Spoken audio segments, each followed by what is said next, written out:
Tardes a todos y todas. Yo lo voy a mover.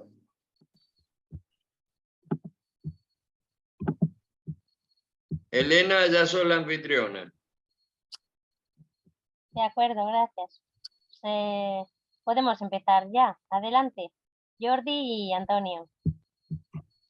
Perfecto.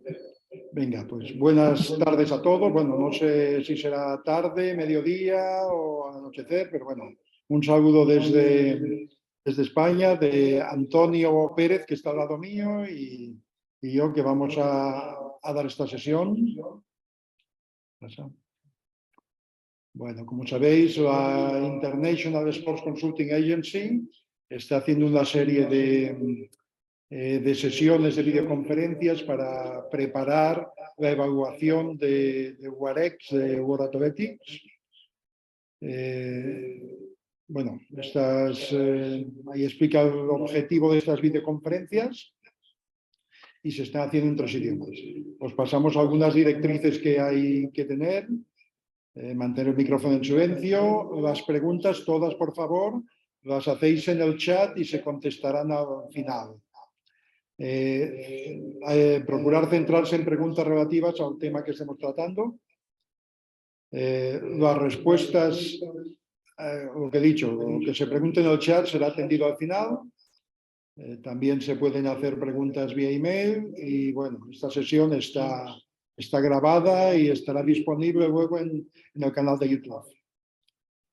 Antes de empezar la sesión, sí que quisiera tener un recuerdo especial para el profesor César Moreno Bravo, que falleció este pasado domingo.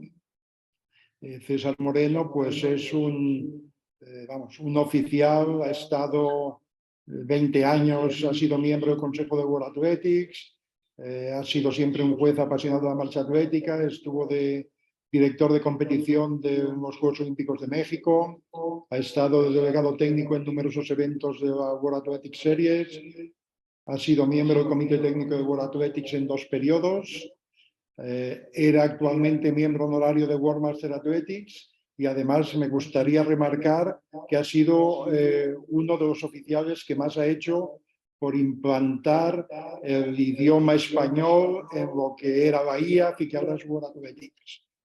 Creo que merece un merecido recuerdo y tenemos todos en nuestros corazones. Vamos a seguir con la presentación de hoy. Hoy vamos a explicar, en primer lugar, el equipo de salidas, por quién está formado, qué atribuciones tiene cada miembro del equipo.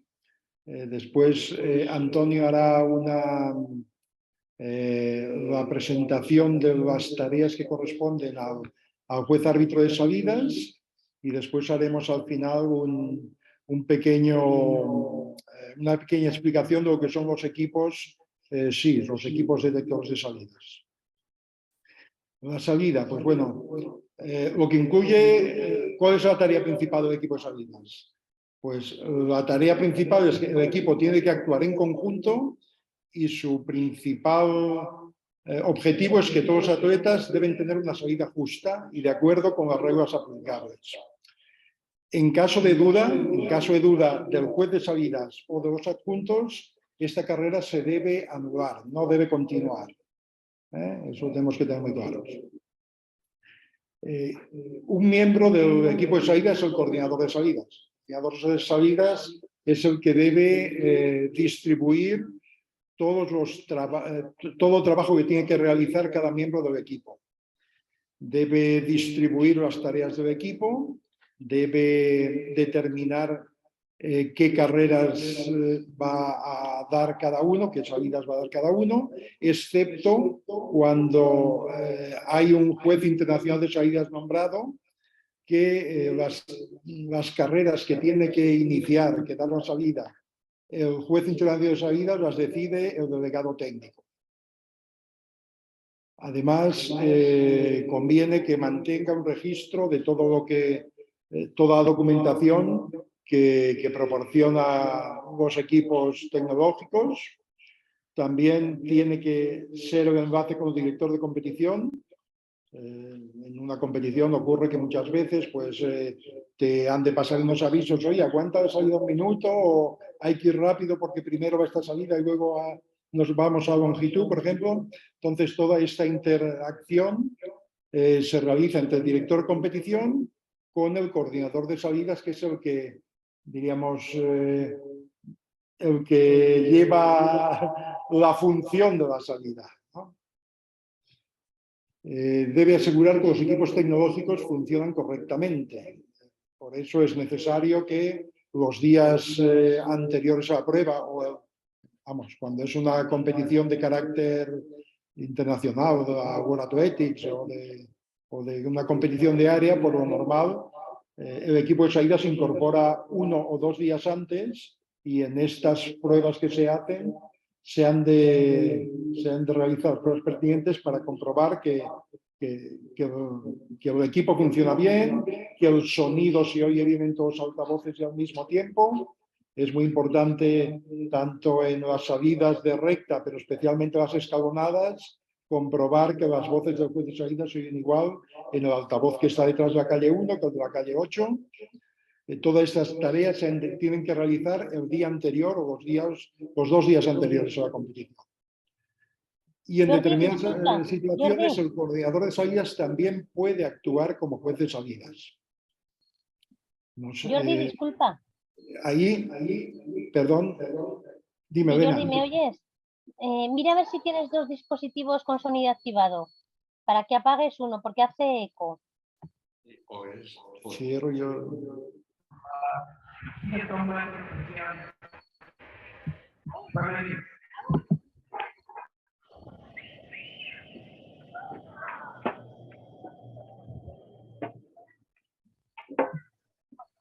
Ahí apagó su micrófono. Raúl Torres, por favor, apagar el micrófono. ¿Nos oís mejor ahora? A ver, que hable Jordi, por favor. A ver, ¿nos oís bien ahora? Pues Jordi Mejor que hace antes. eco. Antonio no, pero Jordi sí que hace eco. ¿Ahora? ¿Ahora se oye bien? Se siente como repitiendo. On your mark. A ver, Jordi, habla un poco. Tiene apagado el micrófono, Jordi.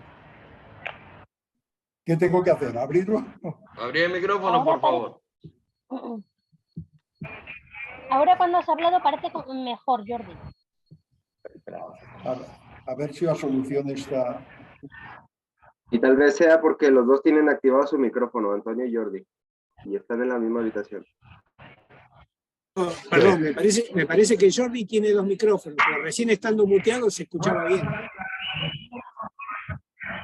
A ver, ¿ahora se oye mejor, Elena?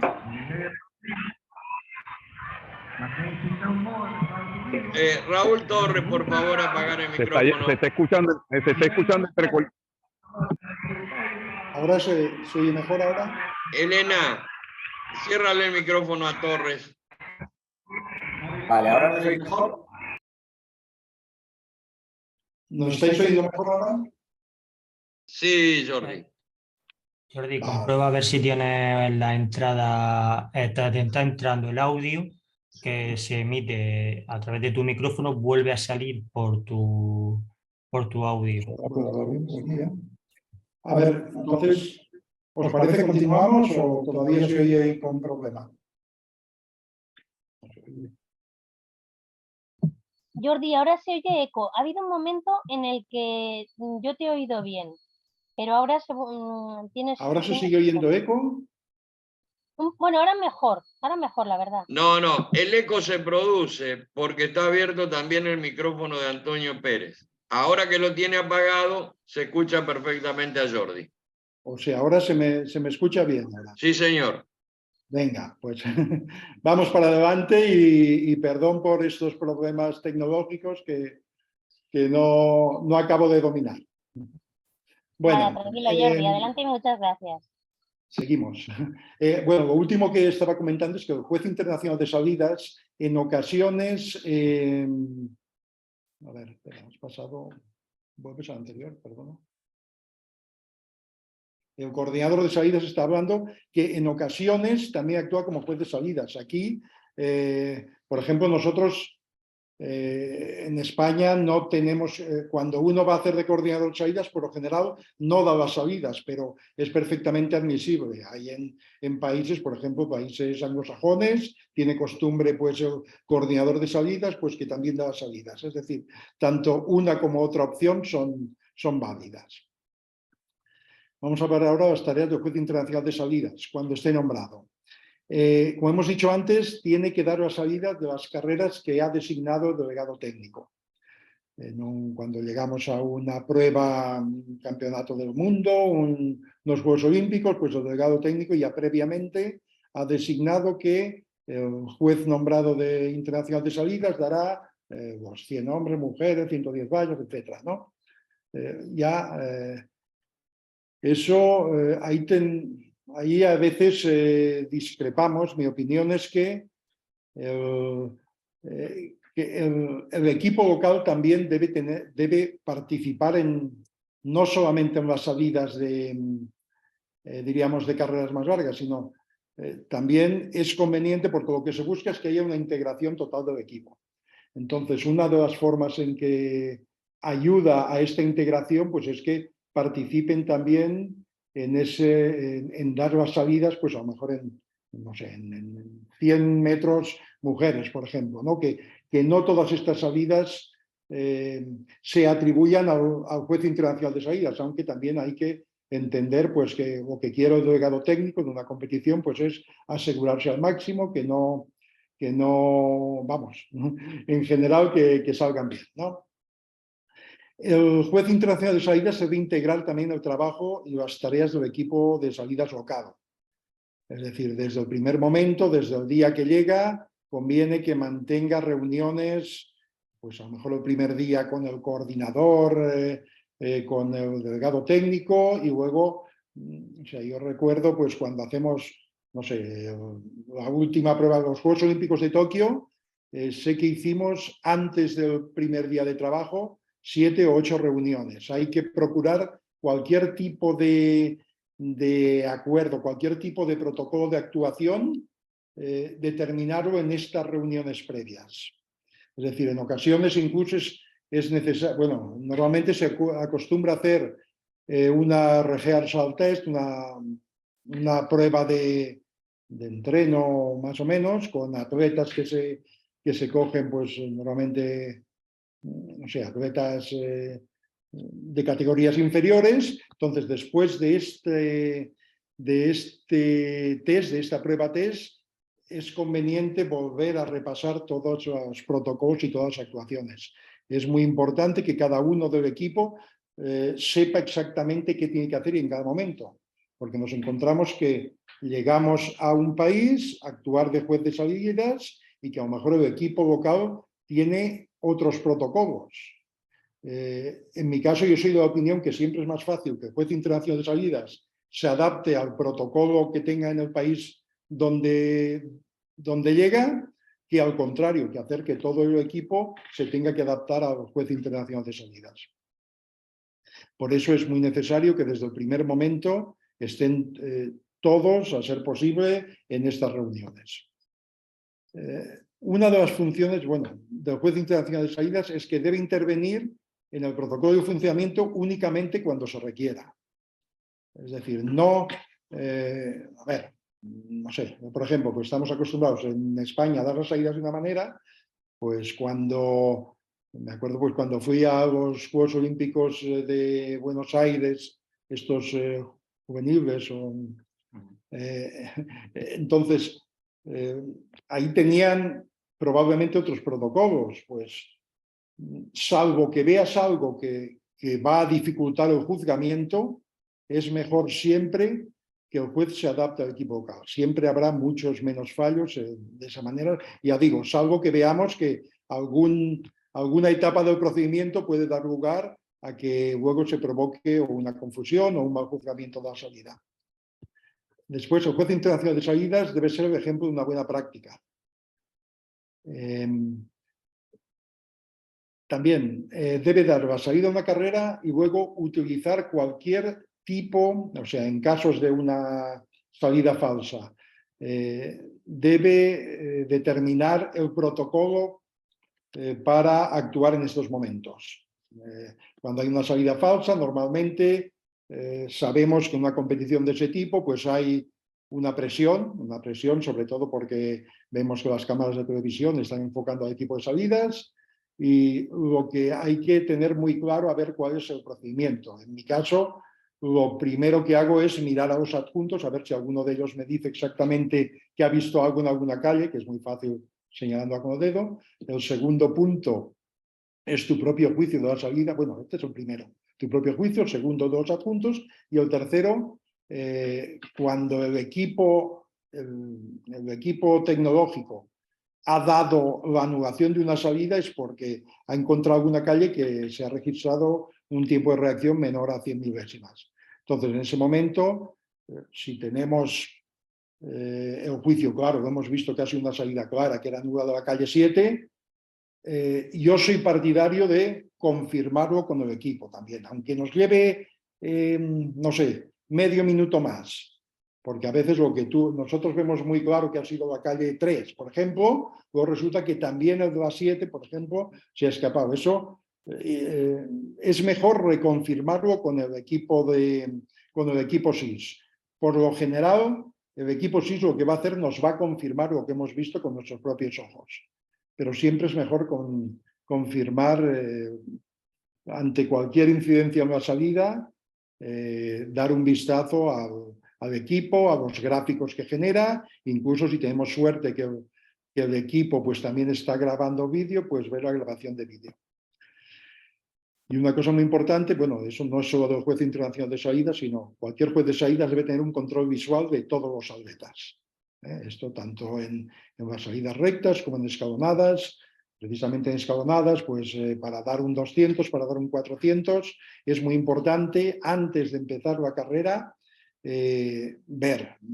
situarse, ver en qué posición coges las 8 calles, que puedas ver el ángulo, también que sea un ángulo pues, lo más estrecho posible, como nos dice el reglamento, y sobre todo que no hay ningún elemento por en medio que te puede estorbar la visión. En ocasiones, pues en un 400, que pues tenemos que dar la salida a lo mejor desde fuera de la pista y 15 metros más atrás de la línea de salida, siempre nos encontramos pues que puede haber un marcador o unos fotógrafos que le han puesto, pues la zona de fotógrafos está ahí, que puede mostrar la visión. En estos momentos, antes que dar una salida en que no tenemos visión de todas las calles, es preferible parar medio segundo y decirle al adjunto o al ayudante, oye, que por favor este fotógrafo se puede agachar o que se retire un poco, pero que nosotros tengamos un control completo de todas las calles. Los jueces adjuntos. El juez adjunto ayuda, también hace un juzgamiento de esa salida.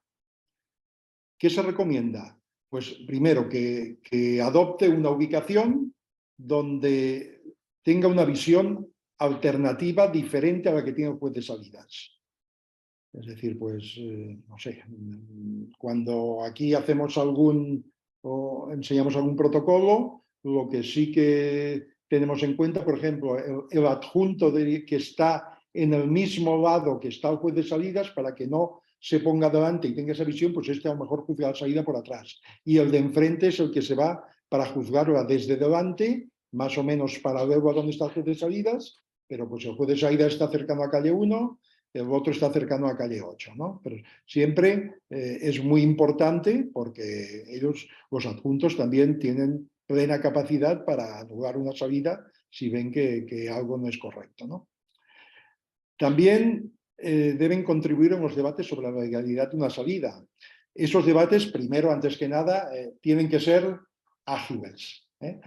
Nosotros, bueno, cuando estamos en una competición de ese tipo, lo que intentamos es que simplemente con un aviso visual, que puede ser marcar con los dedos la calle que has visto, es decir, que no haga falta que el juez adjunto cruce toda la pista para decirle al juez de salida, oye, he visto la calle 3.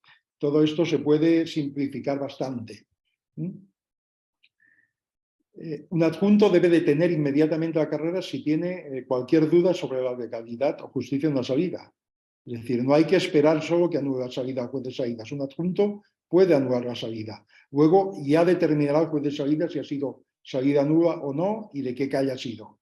Pero el adjunto, si ha visto algo que a juicio de él no es conveniente o es incorrecto, pues tiene que anular la salida.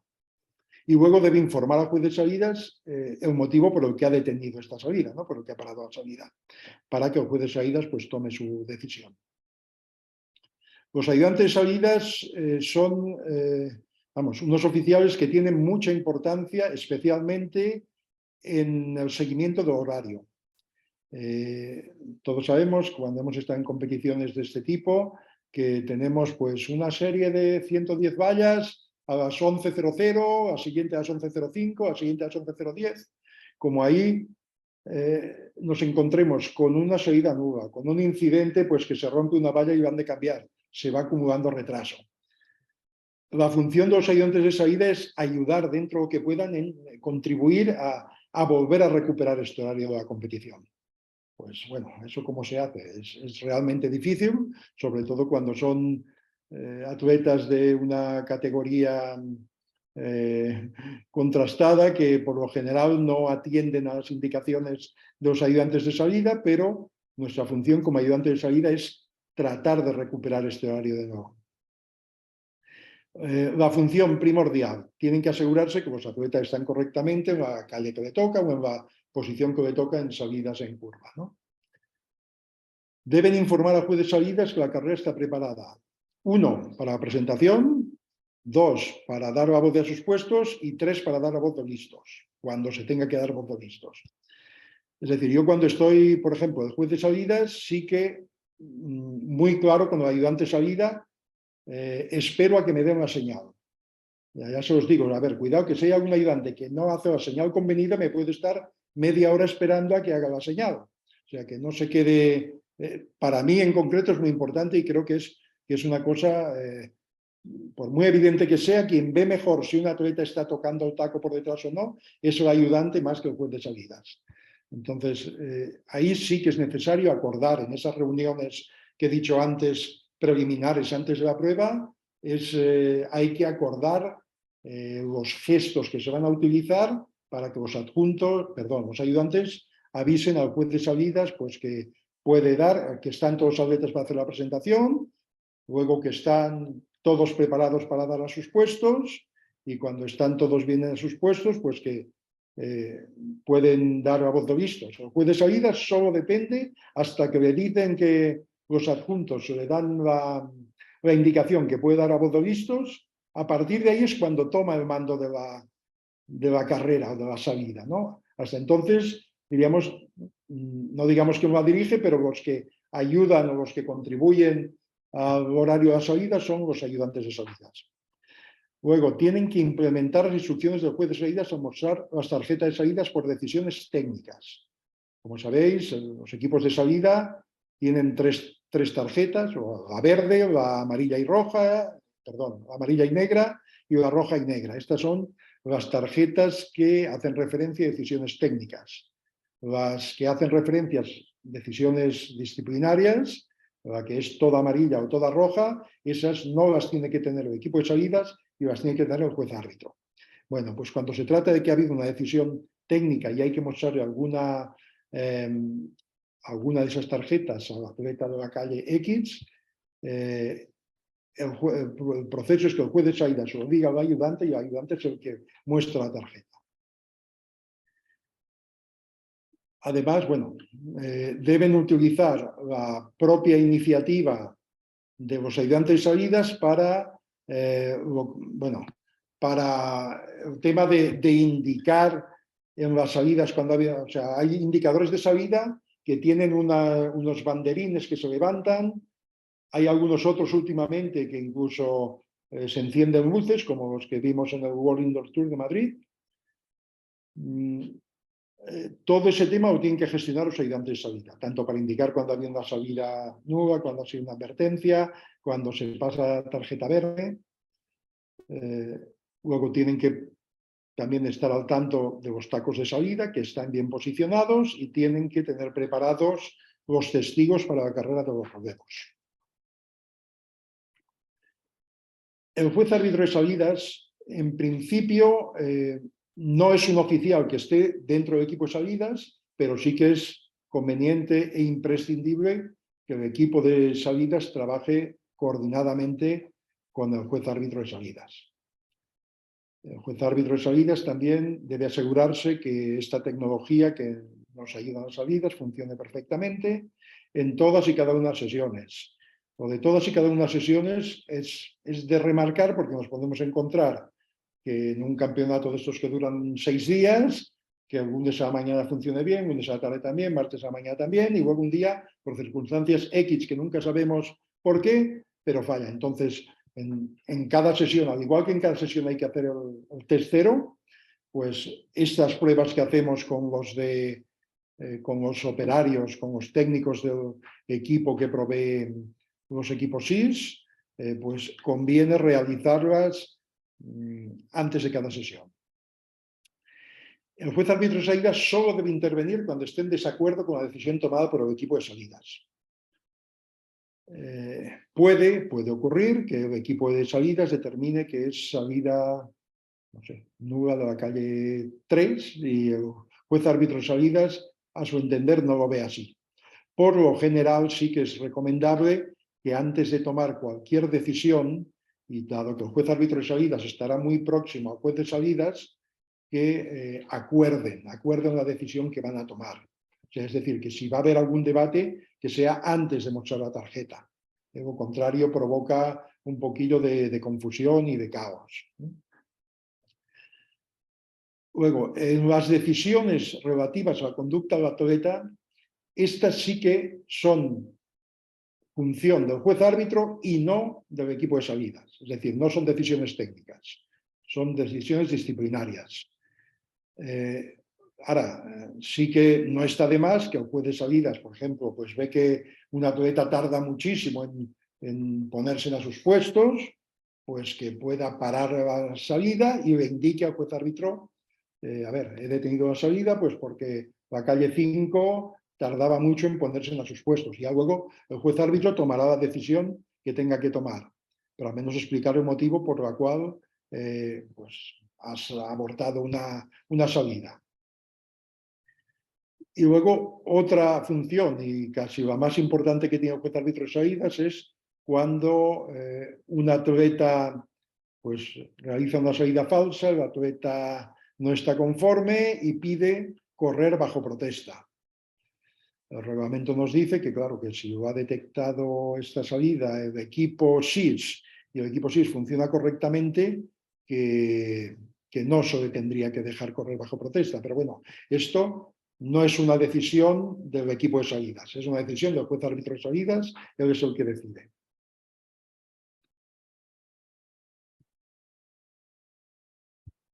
Luego también con otros, no digamos que son oficiales, pero sí que son técnicos, son los que manejan el equipo SIS.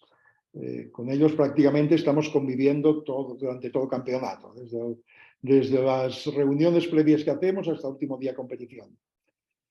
Estos técnicos pues son los que se ocupan del manejo, del funcionamiento de estos equipos que nos ayudarán a nosotros para tomar las decisiones.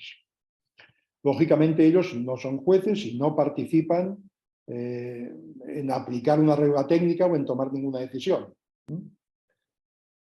Pero sí que deben proporcionar esas pruebas que son las que nos deben valer para tomar esas decisiones en la salida. Estamos hablando de los tiempos de reacción, estamos hablando de los gráficos de onda y estamos hablando de las grabaciones de vídeo que en muchas ocasiones, pues para salidas muy ajustadas, si está disponible, hemos de comprobar el vídeo pues para tomar la decisión, ¿no? Al respecto. Y también deben asegurar que esta tecnología que tenemos en salida está funcionando durante todas las sesiones y en todas las carreras. Esto es como he dicho, esto es una prueba que se debe realizar prácticamente antes de cada jornada. Igual que hacemos el test cero, debemos comprobar, normalmente, pues si son unos técnicos de un equipo profesional, ya se encargan ellos de comprobarlo y cuando tú llegas al lugar de la salida y han realizado estas pruebas, pero puedes pedir que te la demuestren, comprobar, especialmente que se pone en marcha de inmediato y especialmente también el tema del sonido en altavoces. El sonido en altavoces es muy importante, tanto en salidas escalonadas como también en salidas en recta, pero carreras de vallas. En carreras de vallas, cuando salen los atletas, la primera valla, si la derriban, hace un ruido que si el equipo no tiene un sonido potente, a veces no se puede escuchar bien el sonido de repetición, de anulación de la carrera. Hay equipos, pues, no sé, Seiko, Omega o Lynx incluso, que están muy avanzados, ahora ya se preocupan de poner los altavoces a una distancia conveniente y de darles un volumen que aún el ruido que se produce cuando tiran las vallas no afecta al sonido de estos, vamos, de los altavoces que tienen puestos. Como hemos comentado, pues vamos, para juzgar las salidas tenemos equipos de tecnología, pero hay una función que debemos realizar antes de cada jornada y que todos lo conoceréis, que es el test cero.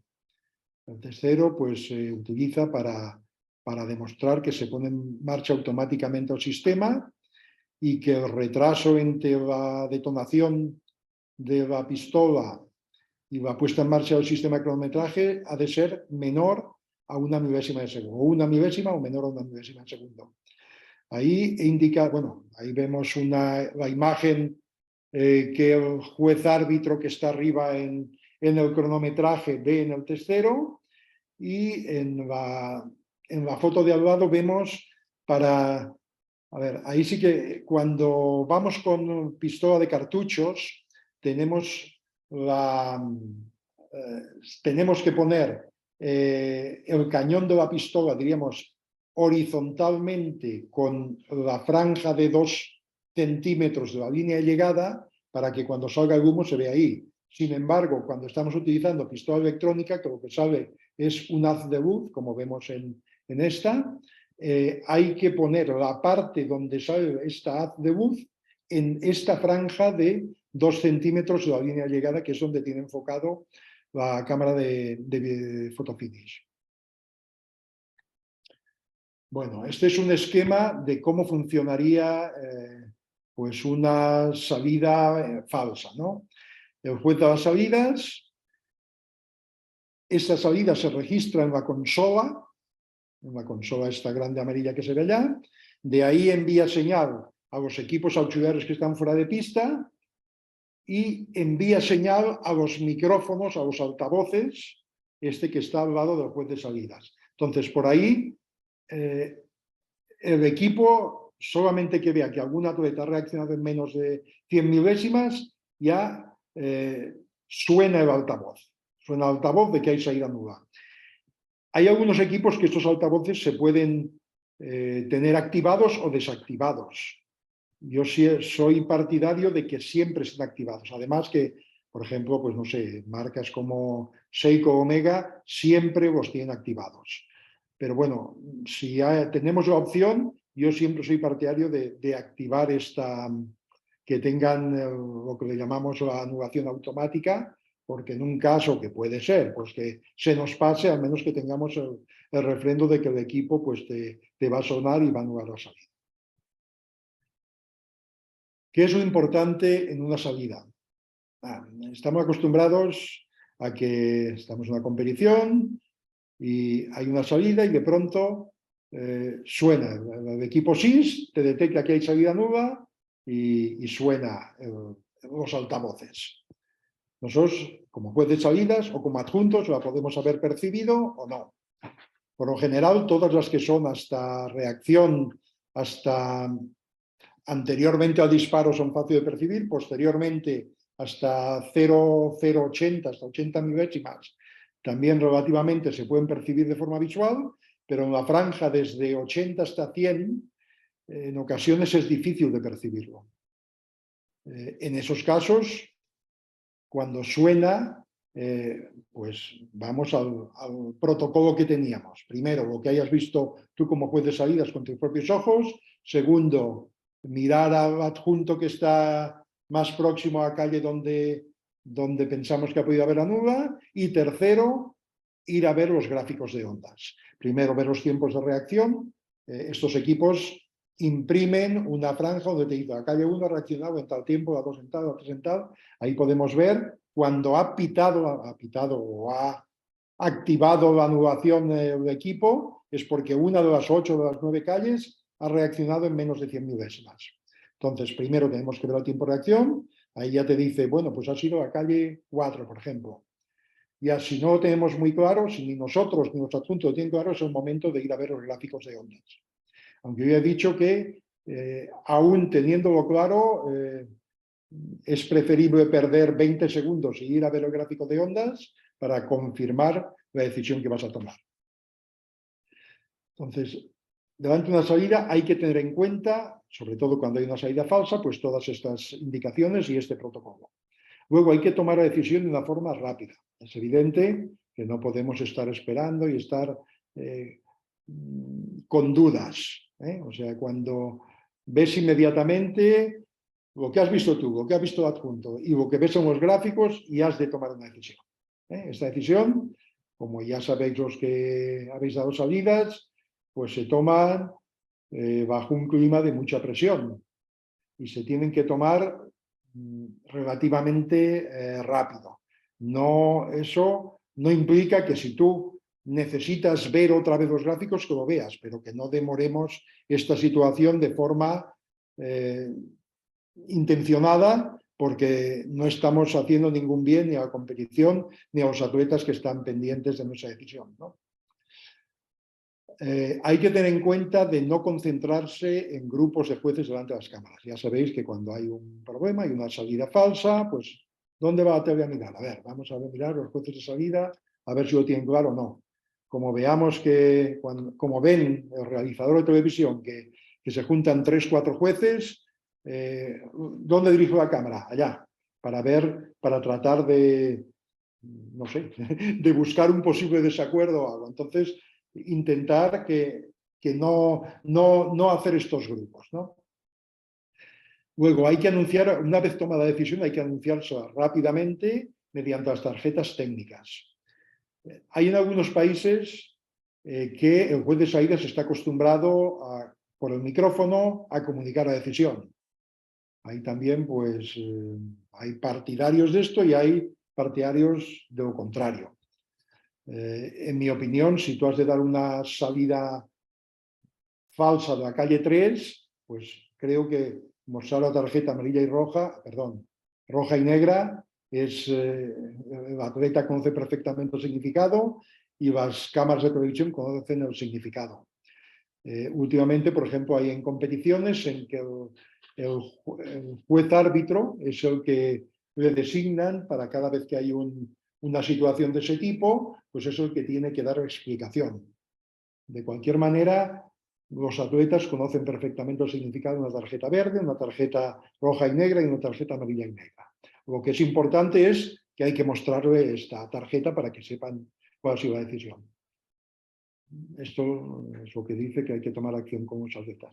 Y luego hay que volver a iniciar de nuevo el procedimiento de salida sin mucha demora, sin demora porque ya están todos menos el que ha sido excluido, pues vamos a volver a iniciar la salida. Aquí, hemos significado los artículos que hacen referencia a salida. El reglamento de competición del 18, que habla de juez árbitro de salidas, el 22, que habla de todas las tareas de todo equipo de salidas, pero reserva el 23 para los ayudantes del juez de salidas. Y luego del reglamento técnico, el apartado 7, el capítulo 7, el artículo 7, que habla de las consecuencias de la descalificación, el 8, que es las reclamaciones y aprobaciones, que es el que tiene una incidencia directa con el juez árbitro de salidas, el 15, que habla de los tacos de salida. Lo importante no es cómo deben ser construidos, que más o menos siguen el mismo patrón, pero sobre todo dónde deben estar colocados y cómo y qué parte puede invadir y qué parte no puede invadir la calle contigua. Y luego el artículo reglamento técnico 16, que es el que habla extensamente de la salida, que incluye lo que es la salida falsa, y lo que sí que tenemos que tener siempre en cuenta, los dos tipos de infracciones que puede haber en una salida. Decisiones técnicas, que las toma el equipo de salidas, decisiones disciplinarias, que las toma el juez árbitro de salidas. Y ahora os paso con Antonio Pérez, que juez árbitro de salidas en competiciones de mucho nivel y que os explicará el tema como es. Disculpa, Jordi. Jordi, Jordi, ¿me escucháis? Hola, Jordi. Sí, te escucho. Tenemos un par de preguntas en el chat. Has comentado que nos pregunta Rafael Raga, ¿qué quiere decir que el retraso sea constante? ¿Cómo lo comprobaríamos? Que el retraso sea, perdón. Constante. El tiempo de reacción sea constante o inferior. No, perdón. Él se refiere al testero. ¿Ha sido cuando has dicho lo de que el testero tiene que ser inferior a una milésima de segundo? Sí. A ver, es tema reglamentario esto. No es de que no sé si he pronunciado la palabra constante. Si la he pronunciado está mal dicha. Pero bueno, lo que tenemos todos claros es el tiempo de reacción, pues que tiene que ser o una milésima o menor de una milésima. Respecto al test 0, que el test 0 debe ser constante e igual o inferior a una milésima. Bueno, pues si he dado lugar a confusión con eso, no, vamos, creo que lo que es el testero lo tenemos todos muy claro lo que es. Jordi, si me permites, cuando dio la charla Iker, os digo, es verdad que es una cosa que no solemos hacer, pero realmente para comprobar esto se deberían hacer varios testeros y ver que dan igual. Es solo para que luego de una serie a otra el sistema se esté poniendo en marcha con el mismo retardo. Pero es verdad que es una cosa que no solemos hacer, pero de acuerdo al reglamento deberíamos repetir el testero, ¿no? Pues para ver si sale lo mismo. Sí, lo que ocurre es que lo que está reglamentado es hacerlo, no reglamentado, lo que está aconsejado es hacerlo al principio de cada sesión. A ver, esto no es un equipo de medición indirecta que se puede desajustar a mitad de un concurso, ¿no? Nosotros confiamos en que, si al principio de la sesión, de hecho, cuando hay sesión de mañana y tarde, se hace uno en la sesión de mañana y otro en la sesión de tarde, ¿no? Cualquier comprobación a mitad de competición provocaría no sé, yo no lo veo aconsejable, ¿eh? No, creo que los equipos tecnológicos son lo suficientemente fiables para garantizar que lo que se ha hecho a las 4 de la tarde y ha salido bien, pues esa garantía la podemos ampliar a todo el desarrollo de la competición. Si me permites, Jordi, por puntualizar esto, aparte de que es este tema.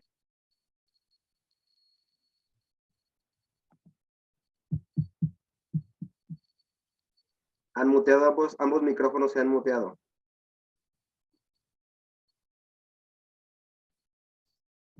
Lo estoy abriendo. Antonio, no te oímos. Está en mute. Ahora. Perdón.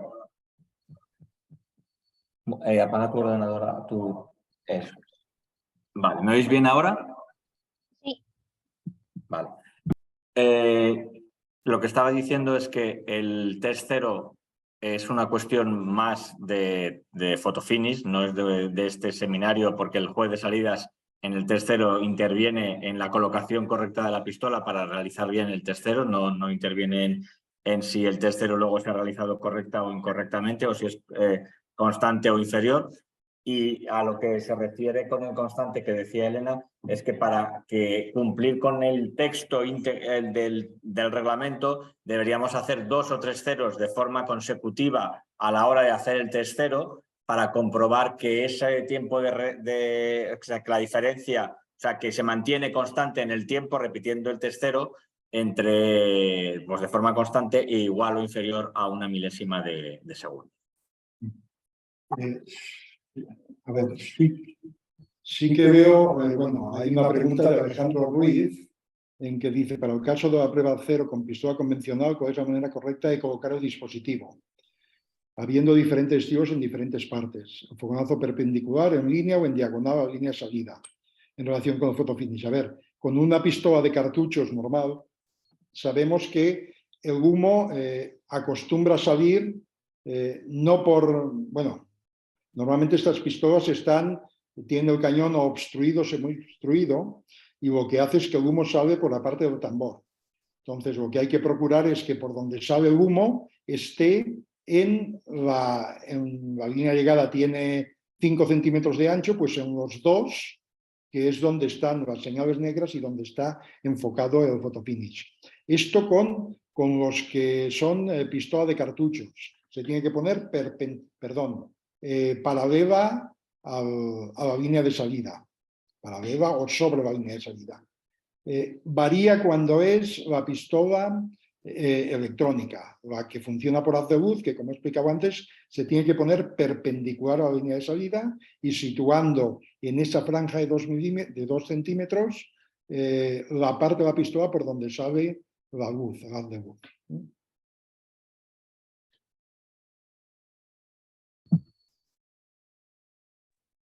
Vale, ¿seguimos con la presentación o hay alguna pregunta más que responder ahora, Elena?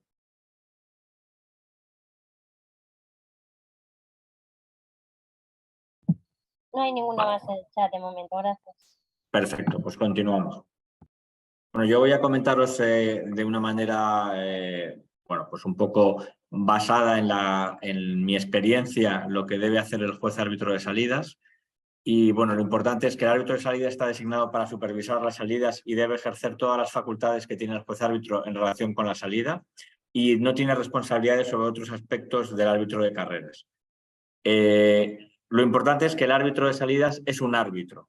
Es decir, que las funciones que tiene el árbitro de salidas son las funciones de los árbitros y enfocadas a la salida, a ningún aspecto más. Evidentemente, como todos los jueces, si observa algo en la pista que pueda ser merecedor de comunicarlo al árbitro correspondiente, pues lo hará igualmente. Pero su tarea fundamental es estar enfocado a sus tareas como árbitro en el tema de la salida, ¿vale? Y una de las cuestiones importantes del árbitro es la capacidad disciplinaria que tiene como árbitro, con lo cual es el encargado de aplicar esa disciplina en el tema de la salida.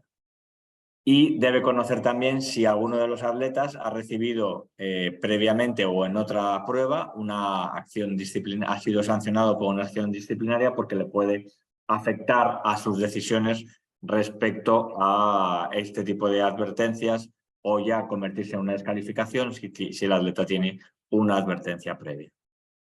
Y debe también comunicarse con los atletas cuando sea necesario para asegurarse el buen desarrollo de la competición, incluyendo entre sus obligaciones específicas cualquier protesta oficial sobre una salida, el fallo que puedan obtener los jueces de salidas en una salida al no abortar una salida o cualquier acción disciplinaria.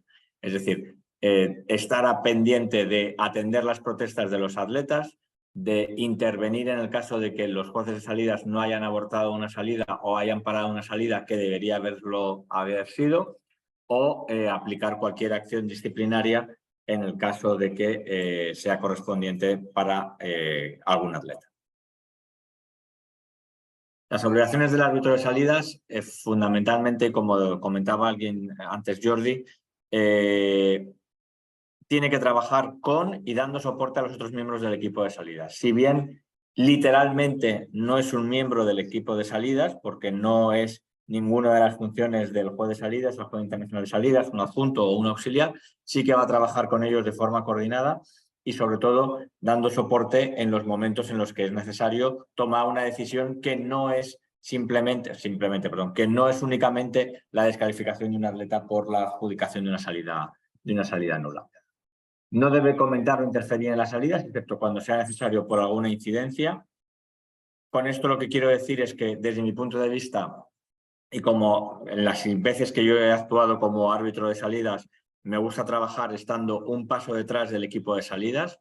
Con esto lo que quiero decir es que hay que dejar actuar al equipo de salidas e intervenir solamente cuando el árbitro considera que hay que intervenir. No debes estar ni presionando al equipo de salidas, ni actuando por él, ni diciéndole lo que tiene que hacer, sino estar próximo a él, trabajar en conjunto con él, pero mi imagen física es estar siempre un paso por detrás de ellos, dejándoles trabajar en su propia función.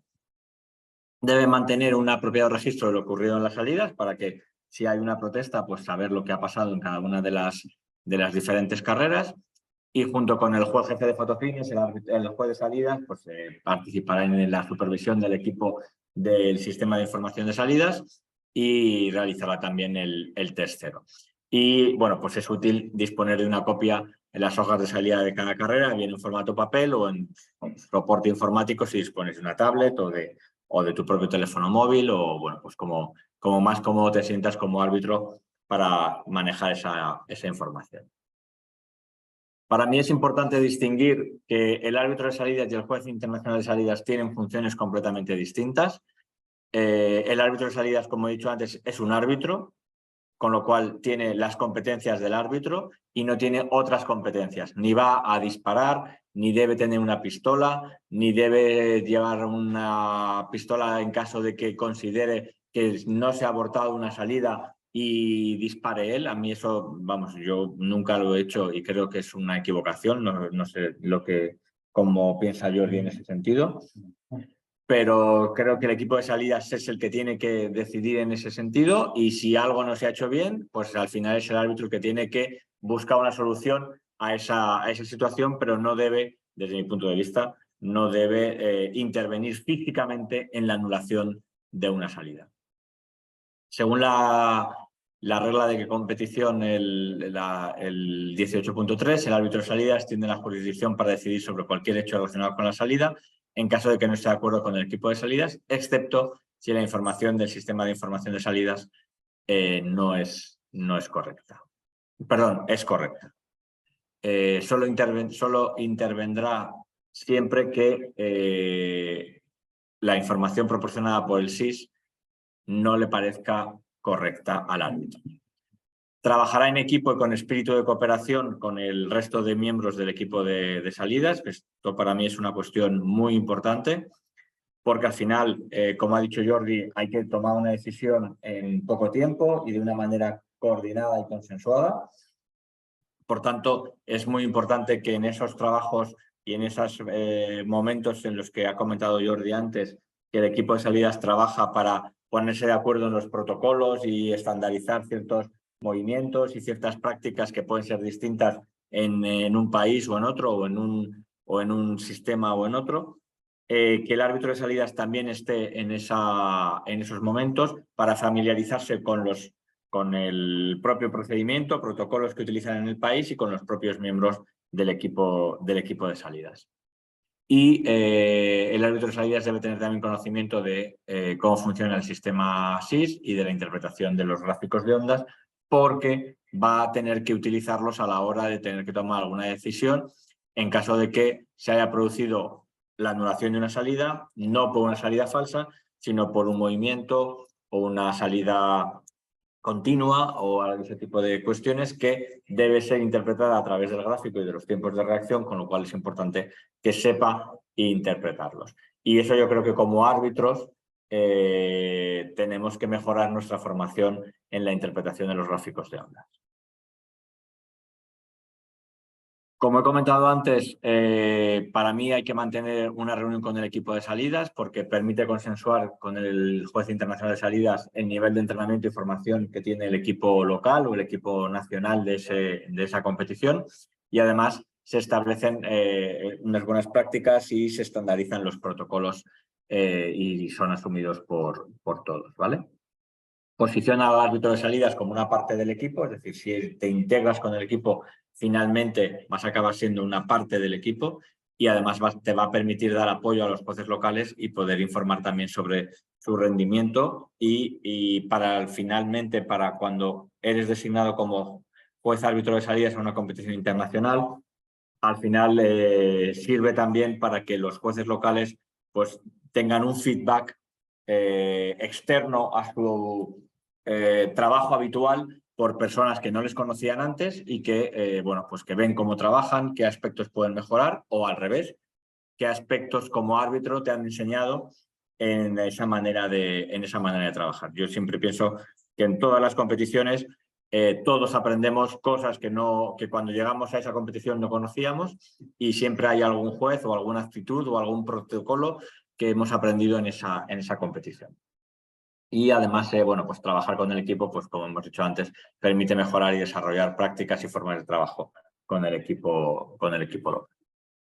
Algunos consejos y buenas prácticas como árbitro de salidas, bueno, presentarse con cada miembro del equipo y conocerlos también a ellos, conocer de dónde vienen, me refiero qué experiencia previa tienen las salidas, qué han estado haciendo, cuántas veces han participado como miembros de un equipo, cuántas veces han trabajado juntos, porque también es habitual que en ese mismo equipo de salidas, y Jordi lo conoce mejor que yo, no todos han trabajado juntos de forma habitual, es decir, que todos son jueces de salidas, todos son buenos jueces de salidas, pero no han trabajado juntos de forma habitual, con lo cual para todos es un momento nuevo en el que todo el mundo tiene que integrarse con su experiencia previa, con sus propios defectos y virtudes y encajar en ese momento y ese encaje se tiene que hacer en horas porque no dispones de días para hacerlo, sino que dispones unas horas previas antes de empezar la competición, ¿vale?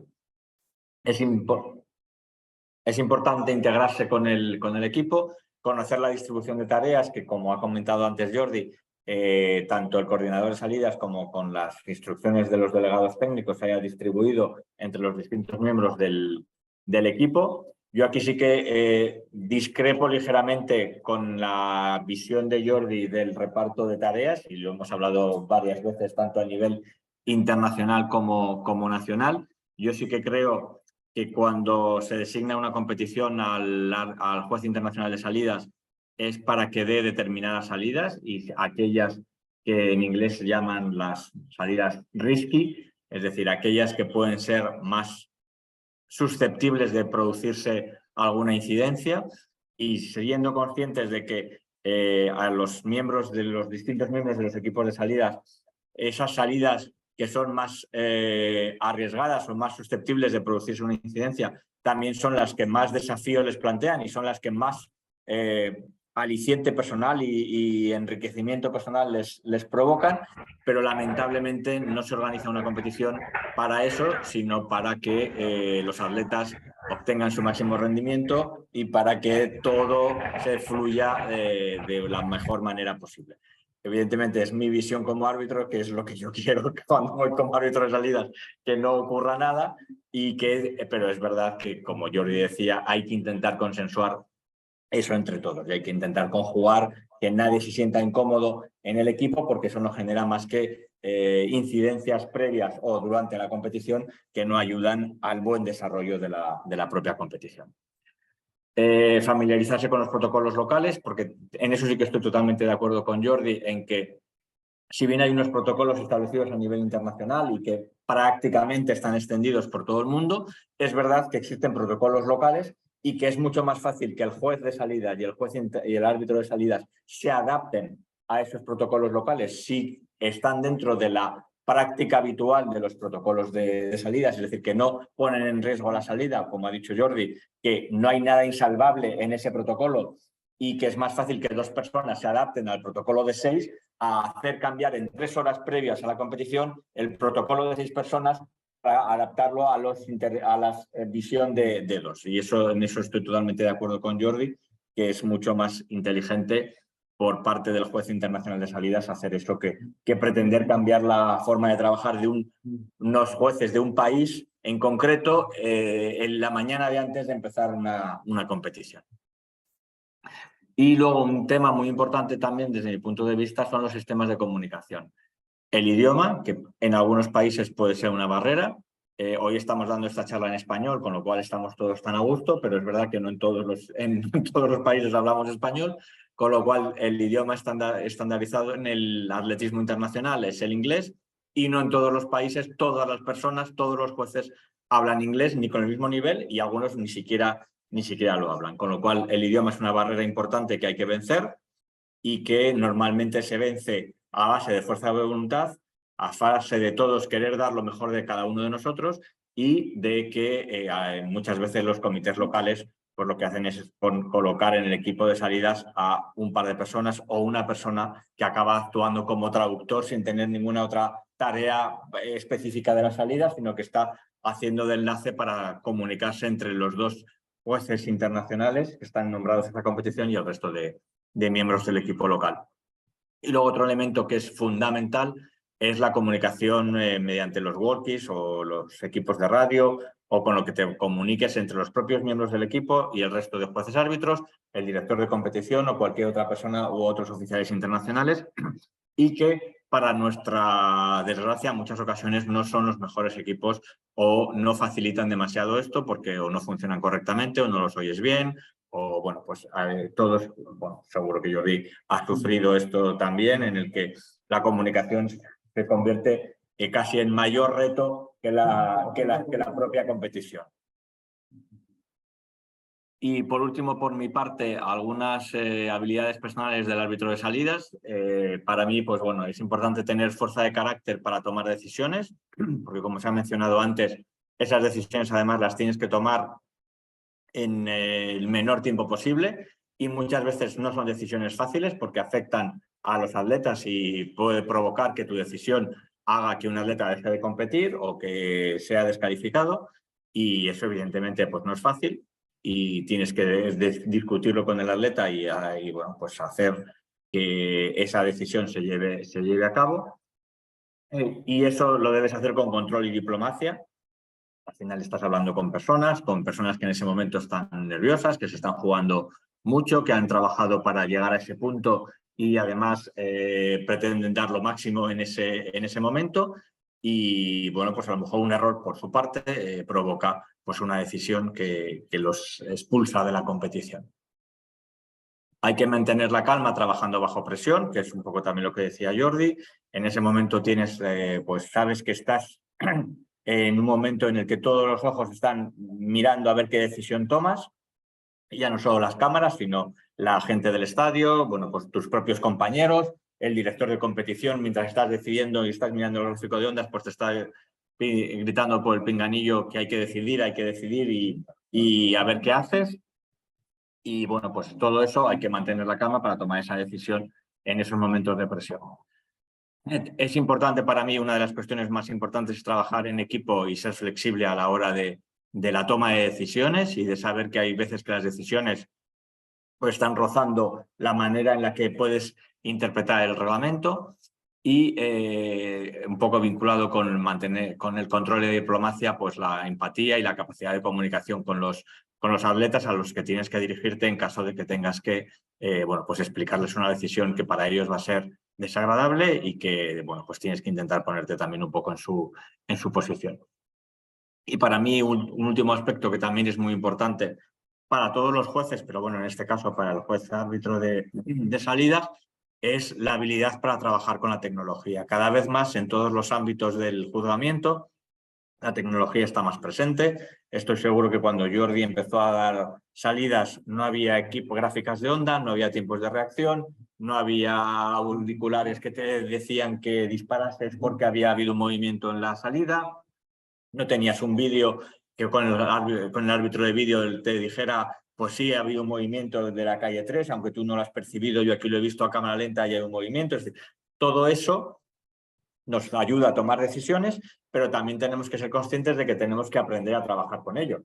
Y hay que aprender a interpretar los gráficos, a leer los tiempos de reacción, a preguntar al árbitro de vídeo, a ser capaces de tomar una decisión basada en todos los elementos que la tecnología pone a nuestra disposición, pero que para ello tenemos que trabajar con ellos y asumir que son una herramienta más y que por lo tanto debemos conocerla y manejarla para nuestra toma de decisiones. Y unido a esto, le vuelvo a dar la palabra a Jordi para que nos ponga al día en bueno, pues, cómo la tecnología nos ayuda a tomar esas decisiones. Muchas gracias, Antonio. A ver, antes de iniciar, bueno, yo he añadido esta presentación un apartado que no han tenido las sesiones que se han hecho en inglés y en francés, pero que creo que o considero que es muy importante, especialmente los que hacen de juez de salidas, los que trabajan con equipos tecnológicos, que lo tengan presente. Antes de eso sí que quiero dos cosas que se me han pasado cuando estaba Antonio hablando de todo lo que tenía que estar pendiente el juez árbitro de salidas. Yo he hablado al principio de las reuniones previas que son necesarias antes de una competición entre todo el equipo, en las que participará el juez árbitro de salidas. Yo he estado en competiciones en que he llegado y han venido el coordinador de salidas y un juez de salidas a esas reuniones previas. Sí, cuidado, cuando estamos hablando de que se ha de trabajar como equipo, es para que esté todo el equipo. En ocasiones es más importante acordar con los ayudantes de salida todos los tiempos, las indicaciones que te tienen que hacer para el buen desarrollo, para mantener el horario de la competición, que propiamente el juez de salidas. El juez de salidas solo le han de hacer una indicación y ya está.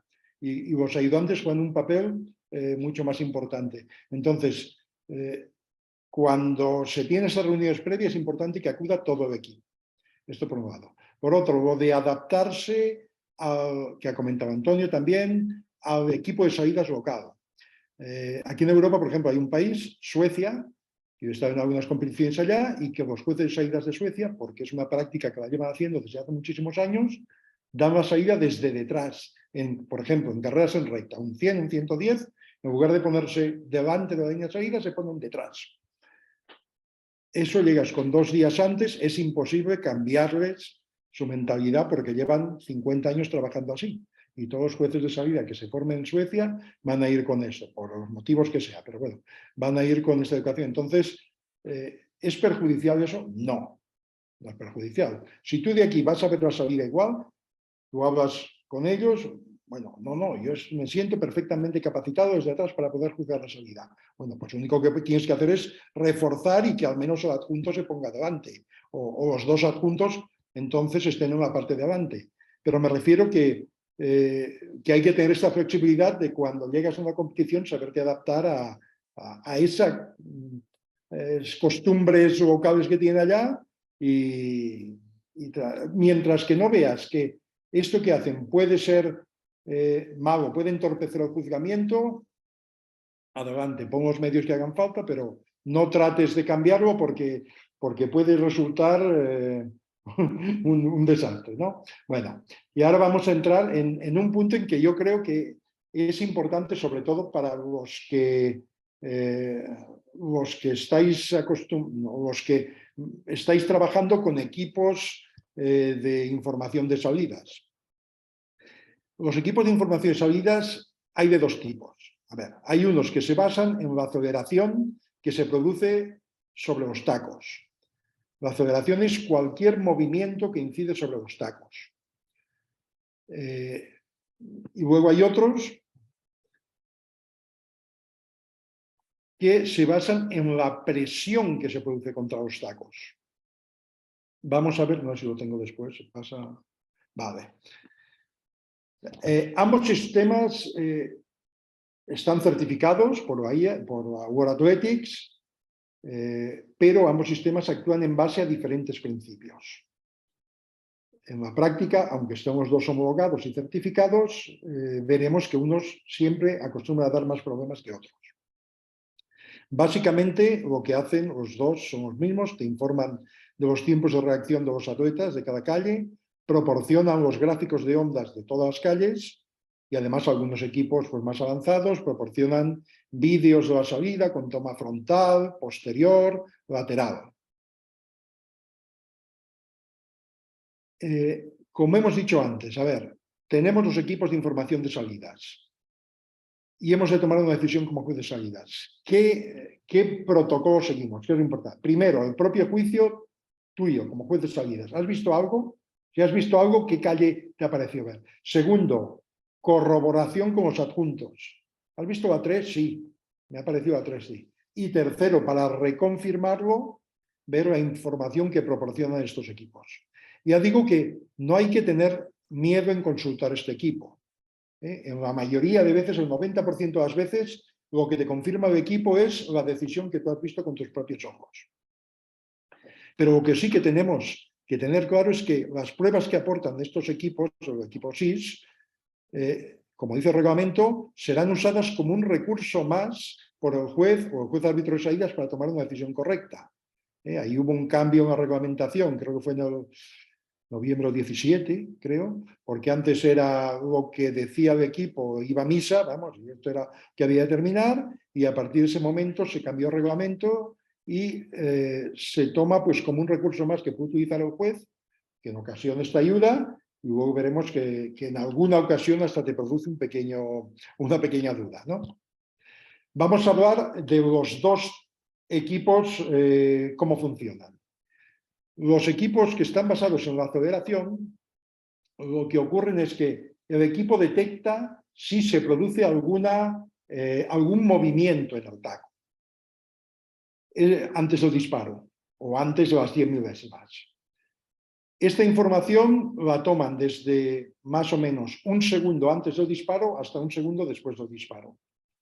Y este movimiento, en teoría, tendría que corresponder a la reacción del atleta al disparo de salida. Pero en estos equipos de aceleración puede haber algunos otros factores que el equipo los pueda percibir como la salida efectiva de un atleta cuando en realidad no es así. Vamos a poner un ejemplo.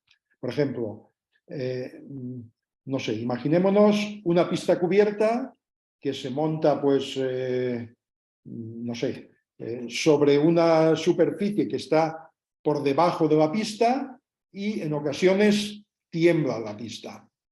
Pues un movimiento que afecta al taco, el taco lo puede considerar como la salida de un atleta. Un movimiento que se realiza, que lo produce el atleta antes de la salida, pero no es una salida. Es decir, hace un movimiento de sacudida, del twitching, que llamamos en inglés.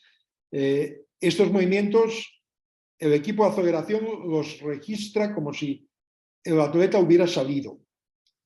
Entonces, lo que es añadir esta explicación de los equipos es, cuando estamos después de salidas, saber este equipo con el que estamos trabajando de qué tipo es, para saber esta información que nos proporciona cuál es el grado de fiabilidad. Vamos a ver, antes me habían dicho por el chat de que si tenían algunos ejemplos de gráficos de ondas. Esto es, por ejemplo, unos gráficos de ondas de un equipo pues como de aceleración, como son los de Lynx o los de Timetronics. En principio no hay muchas marcas de equipos de estos. Hay, que yo sepa, hay tres marcas que funcionan por aceleración, que son Lynx, Timetronics y Auge, y dos que son de presión en los tacos, que son Seiko y Omega. Ahí tenemos, si veis en la imagen a la izquierda, tenemos unos gráficos de onda donde podemos ver las 8 calles. En este caso, la calle que ha hecho salida nula te la marca en rojo, en el tiempo de reacción la marca en rojo, y luego lo que sí que podemos es ampliar esta calle según la imagen que vemos a la derecha para poderla ver más cerca y con más claridad. Ya digo, lo importante es que sepamos analizar como juez de salida que esta salida que el equipo ha dado nula corresponde a la salida efectiva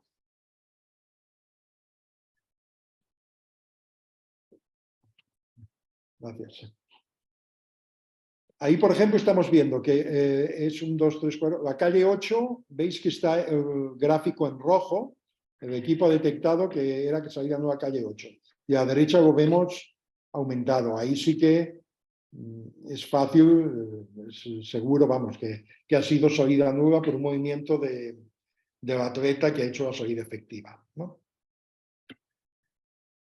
Ahora vamos a hablar de los otros, los que son de presión, los equipos que están basados en la presión. Como hemos dicho, pues son los de Seiko y Omega, ¿no?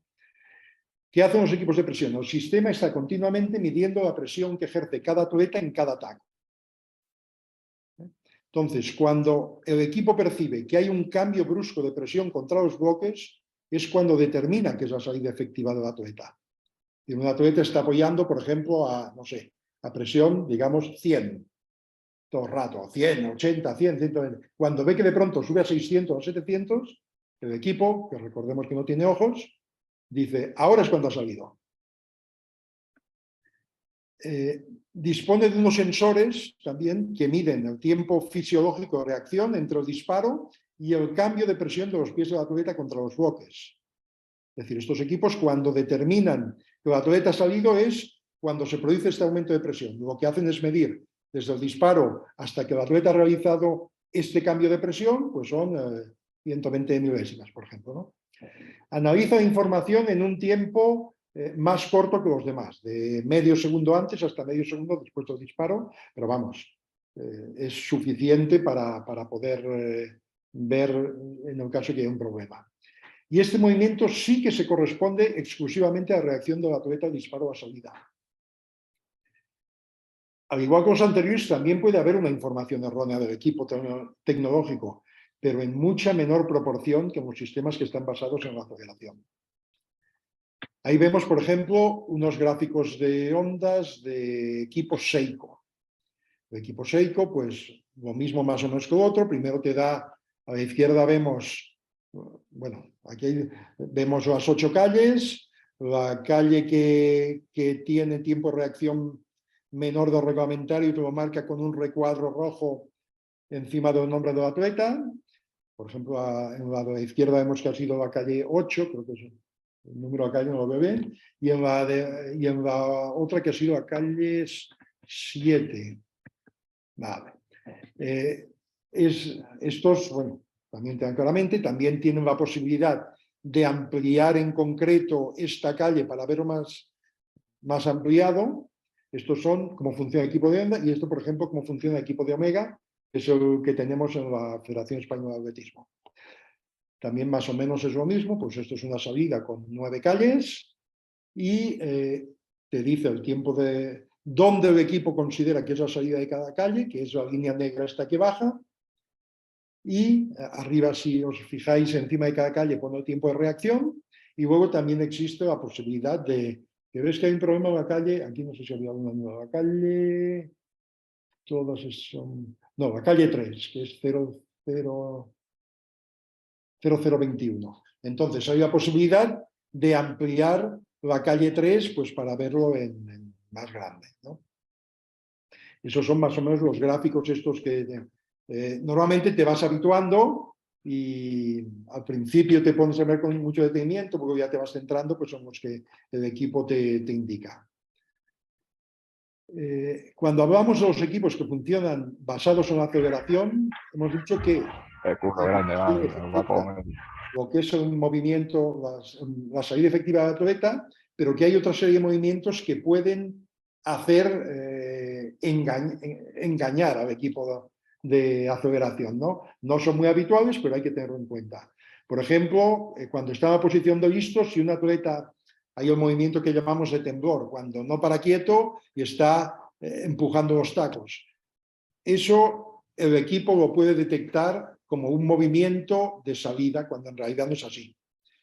Luego, el movimiento fuerte de sacudida, que es el que he dicho antes, o el twitching, que es cuando un atleta quiere salir, ve que no suena el disparo y aunque ha pegado la sacudida, sin apartar los pies de los tacos, pero diríamos, no sale, no llega a despegar los pies de los tacos. Luego, en una pista cubierta, cuando es una superficie que no está estática o está expuesta a golpes o a vibraciones. Y luego también, al principio había llegado hasta ver por el volumen de los altavoces de salidas, podían activar. Ahora se han perfeccionado un poco estos sistemas y al menos por ese motivo ya no te detectan salidas nuevas. ¿Qué factores pueden incidir en el funcionamiento de los equipos de presión? Pues a ver, cuando un atleta sale también, aunque sea un equipo o el otro, también puede hacer movimientos previos de temblor o de sacudida. Pero en muchas ocasiones el propio equipo de presión discrimina que no corresponden a la salida efectiva. Por ejemplo, si es un movimiento de temblor, el mismo equipo ve que es un movimiento continuo más o menos y determina que no es el de salida.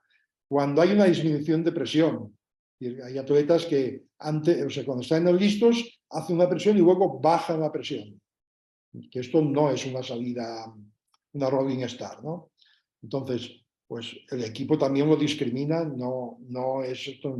O los de sacudida también, si está bastante espaciado con lo que es el disparo, lo discrimina. Ahí es en el único caso que si este movimiento de sacudida, twitching, está muy próximo al disparo real, el equipo puede dar una información errónea. Pero para eso nos vamos a los gráficos y vemos que el pico, si está entre el 0 y el 100, pues a lo mejor ha sido esto lo que ha detectado el equipo. De hecho, en el gráfico te marcaría la línea negra esa que hemos visto vertical, te la marcaría en este movimiento de twitching. Ya digo que por lo general el equipo discrimina, pero si está muy próximo al disparo, puede ser que te diga, cuidado que el equipo ha detectado una salida nula ahí, pero tenemos en el gráfico la posibilidad de consultar en realidad que no era una nula. Otros factores, como hemos visto en los equipos de aceleración, como la estabilidad de la pista, el volumen de los altavoces, en estos equipos no inciden, porque solo funcionan en base a la presión que se efectúa contra los tacos. Entonces, como conclusiones, podemos sacar que cualquier equipo de información de salidas puede ser tecnológicamente muy avanzado, pero nunca llegará a procesar todo lo que puede percibir el ojo humano. Sí que son muy válidos, por ejemplo, en tiempos de reacción de 93 milésimas. Eso el ojo humano no lo puede percibir, ¿no? 98, pero el equipo sí. Entonces, para eso son muy válidos y mientras no tomen la decisión de que bajen el tiempo de reacción, pues de momento cualquier reacción menor de 100 milésimas seguirá siendo nula y en la banda esta de entre 90 y 100 sí que es muy importante esta información que nos proporciona. Después, estos equipos, claro, para certificarlos pasan un test de comprobación y de control en un laboratorio. Pero en un laboratorio, claro, es muy fácil, porque allá no hay ni sonido ambiente, ni movimientos, ni nada. O sea, en un laboratorio es muy difícil reproducir todas las situaciones que nos encontramos luego en una salida, pues en un campeonato, con los altavoces, con los atletas. Entonces, por ese motivo, en ocasiones dice, bueno, pero esto no está certificado este equipo. Si el equipo está certificado y ha pasado sus pruebas correctamente, ¿no?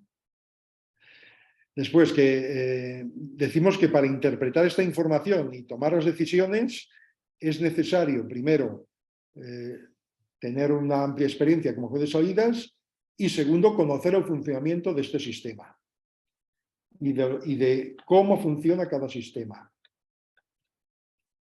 Y luego, como hemos dicho antes, estas decisiones, como sabéis, las tenemos que tomar en pocos segundos y siempre en condiciones de máxima presión. Pero lo que sí que he puesto una nota en rojo al final, que ante una salida nula indicada por el sistema, pero no percibida así, ni por el juez de salidas ni por los adjuntos, se recomienda actuar con máxima precaución, asegurando y reforzando la decisión con cualquier recurso disponible. En ocasiones nos pasa muchas veces que no hemos visto salida nula y el equipo ¡bum! Te anula la salida. Cuidado que no es tan fácil como decirse que ha salido a 7, pues a 7, no, espérate. Realiza el protocolo, comprueba los gráficos, analiza si la calle 7 es realmente por ese movimiento o puede ser por uno de los casos que hemos comentado antes.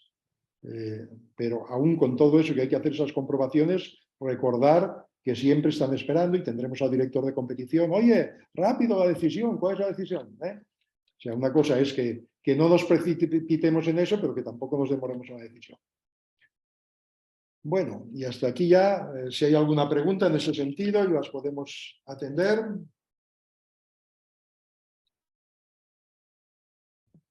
Jordi, había una pregunta en el chat de Jacqueline Frías que nos dice, ¿el juez de salidas tiene un monitor para ver los gráficos o se lo comunica?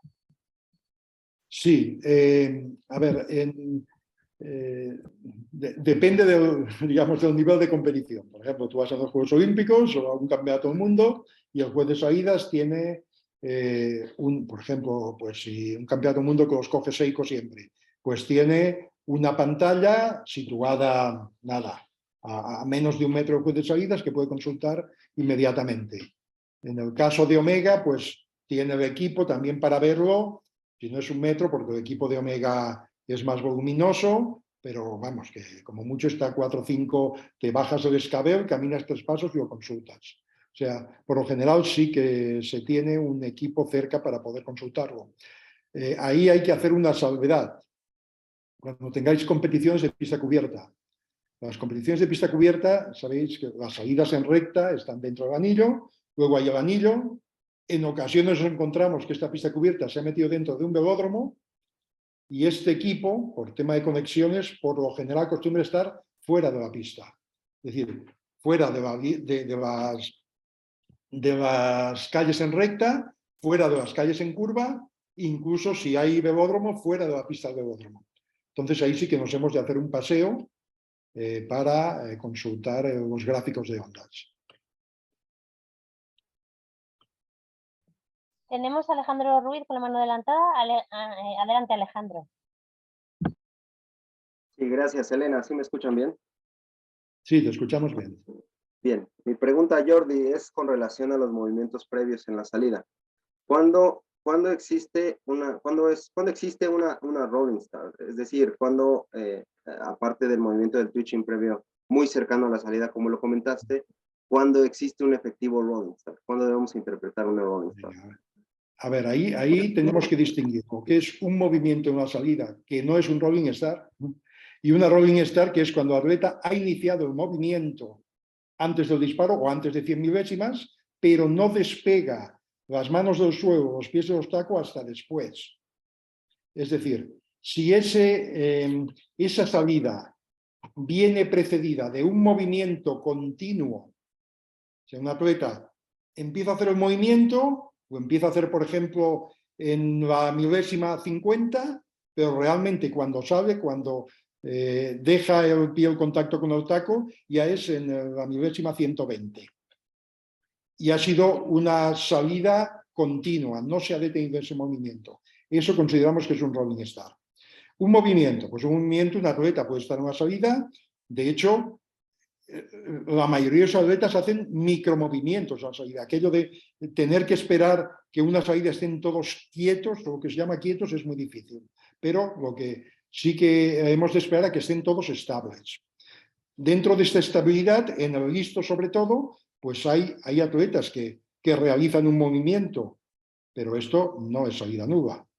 Entonces, ante un movimiento ligero, por ejemplo, yo soy de la opinión de esperar a que cese el movimiento y cuando vuelvan a estar parados, dar el disparo. Que ves que no sé, o que ese atleta, por ejemplo, a calle 7 hace salir su movimiento y entonces empieza a moverse de la 6 o de la 4. Cuando ya está demasiado tiempo así, entonces mejor levantarlos, ponerlos en pie y volver a llamar a la salida. Pero sí que hay que distinguir el movimiento que se considera rolling start y el movimiento que no. Luego, otra cosa que quería aclarar. Estos movimientos previos al disparo en ocasiones perjudican al atleta de calles continuas, que es cuando el juez árbitro de salidas, en este caso, pues entonces le mostrará, una vez parada la salida, por lo general le mostrará tarjeta amarilla o lo que decida Antonio en este caso, al atleta. Y otro es cuando ese pequeño movimiento no ha afectado a calles continuas. Es decir, hay muchas salidas que los atletas están sumamente concentrados y aunque el de la calle 5 se mueve, el de la 6 o el de la 4 están quietos y centrados esperando el disparo. Entonces, en mi opinión, ese tipo de pequeños movimientos tampoco son merecedores de ser sancionados con tarjeta amarilla, aunque ya sabemos que el juez de salidas no decide en eso. Ok, lo que pasa es que tengo una pequeña teoría respecto a los rolling start en las hojas de ondas. En la hoja de ondas, entonces, yo interpretaría que un rolling start es una onda que empieza el movimiento, que yo he usado sistemas solamente basados en aceleración, como Lynx, y donde la onda ya no baja, ya no logra el atleta asentar de nuevo, y es de forma continua hasta que él logra su expulsión fuera del taco. Entonces eso interpreto como una rolling start. Y un twitching sí es un movimiento, una onda de pico que logra, sube y baja. Que baja y no lo puede parar, a veces es por nervios. Sí. Intención. Exactamente. En Lynx es como dices tú. O sea, un rolling start es que cuando empieza este movimiento ves que sube la onda, y sigue y no vuelve a bajar, que significaría que se vuelve a quedar estable. Es como tú me estás comentando, sí. Ok, y entonces también es cierto que una rolling start se siente más visualmente y ya después va uno a confirmar a las ondas. Y un twitching sí puede parar uno el dedo del disparo, y mientras que un rolling start siempre le gana a un juez de salida, ¿cierto? Perdona, no he entendido. Sí, mi comentario es respecto de la rolling start, en donde a mí suele pasarme que los rolling starts me ganan el disparo, ya no puedo parar el dedo del gatillo. Y los twitching sí suelo verlos y lograr no detonar y parar a los atletas con la tarjeta verde. A ver, antes de que pusieran lo de rolling start en el reglamento, lo que teníamos muy claro todos es que tú, si no ves, al menos yo como juez de salida, si no veo que todos los atletas están estables, no doy la salida. Entonces sí que si un atleta lo ves que se está moviendo, aguanta, al menos yo en mi posición, aguantaría hasta ver si cesa el movimiento. Entonces, si no lo cesa, él solo automáticamente es el que se escapa. ¿Qué puede pasar? Pues que sea un movimiento muy próximo al disparo. Entonces ya es cuando la decisión difícil, la tienes que tomar tú, tienes que ver el gráfico y nos pagan para eso, es nuestro... Cuando llegue ese momento es el que nos toca decidir, sí. De acuerdo, muchas gracias, Jordi. Gracias. Tenemos otra pregunta de María Cruzeta que dice: ¿qué factores inciden para que un atleta pueda correr o no bajo protesta? ¿Quién toma esa decisión? Pues si te parece, Antonio, es el más indicado para contestar eso. Paro el micro y ponelo. Bueno, los factores que pueden incidir o tomar en consideración para permitir que un atleta corra bajo protesta, fundamentalmente y desde mi punto de vista, es que exista una duda de que el sistema de información de salidas no da una información correcta, o que te genere la duda de que esa información es totalmente correcta y refleja lo que ha pasado.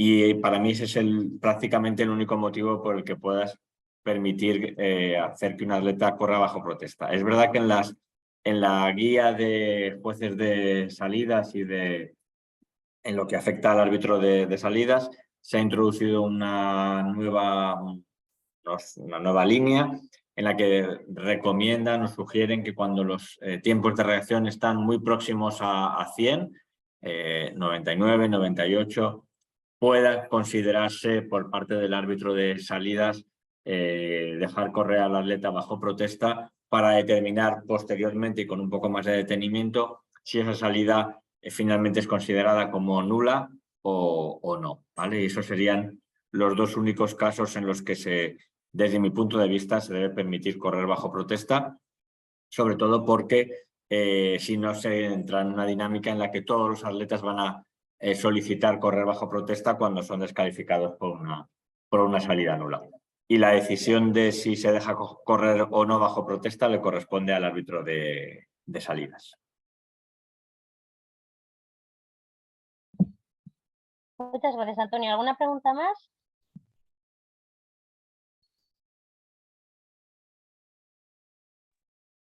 Adelante. Tenemos una pregunta de Martín Greco.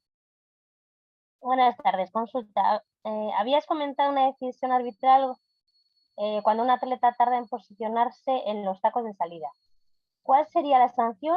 Y otra cosa que sucedería en el caso que el largador, el juez de salidas, y el adjunto no vieran que un atleta no estaba del todo estático. Bueno, a ver, vamos a ir por partes.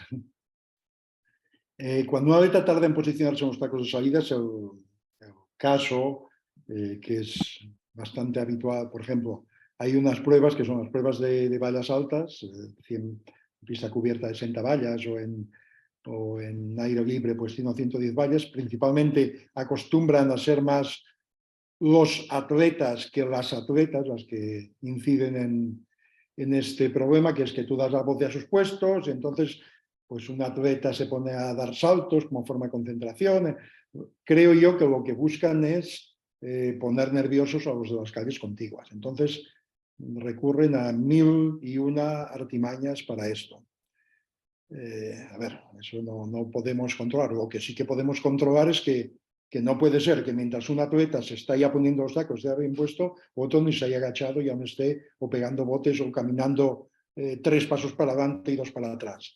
Entonces, cuando ves ya que es una cosa que se hace de manera reiterada y expresamente, creo que corresponde volver a llamar a los atletas en pie y explicar la situación al juez árbitro de salidas, que pues luego verá si ha de tomar alguna decisión o no. Esto por lo que era la primera consulta. La segunda me dices que ¿qué sucedería en el caso que el cargador y el adjunto no vio que un atleta no estaba del todo estático? A ver, por ejemplo, puede ser que el juez de salidas no lo vea porque es un atleta que está más próximo a calle 8 y el adjunto que está a calle 8 sí que lo ve. Y el juez de salidas da la salida. ¿Cuál era lo que hemos explicado en la primera diapositiva? Que lo importante era que sea una salida justa. Entonces, en el caso de que uno de los atletas todavía no está estable en la posición de salida, ¿consideráis que es una salida justa o no? A mi entender, no es justa, entonces, si yo estoy de adjunto, la anularía esta salida y le explicaría al juez de salidas por qué la haya anulado. Puede ser, siempre puede pasar que el juez de salidas se le escape, o al adjunto también se le puede escapar, pero siempre que lo podamos advertir, esa carrera no tendría que continuar.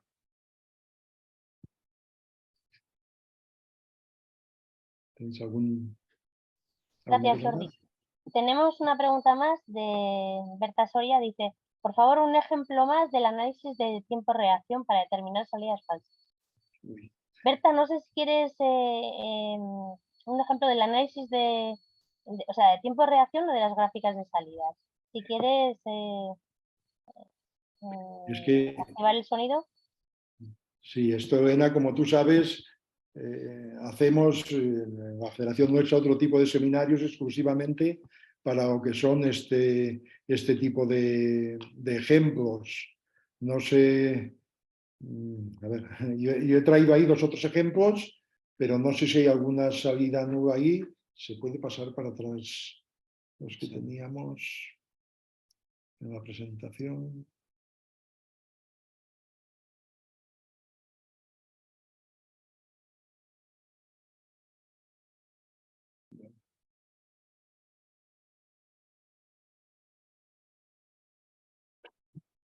Vale, mira.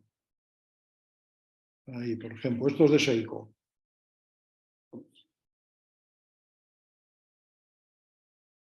Vale. A ver, ahí si nos fijamos, creo que en la izquierda,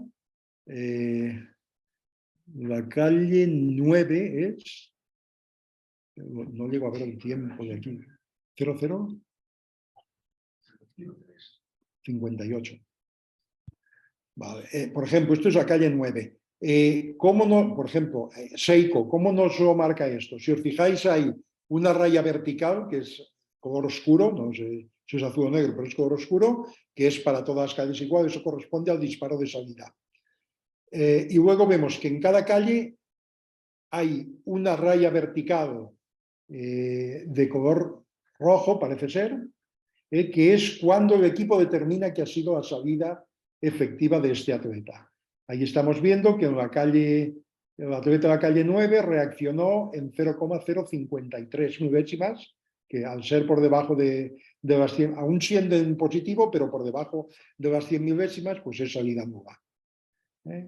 Si nos vamos al ejemplo de la derecha, aquí es un caso todavía una salida nula mucho más clara. Si os fijáis, la raya vertical negra de todas las calles es la que corresponde al disparo de salida y vemos que la calle 7 ha efectuado la salida antes incluso del disparo. En este caso ya no es que esté en la franja entre 0 y 100 milésimas, esto lo ha efectuado antes, en concreto 51 milésimas antes del disparo. Esta es una de las que visualmente no tendría apenas dudas. Y vamos a ver si hay alguna de las de Omega.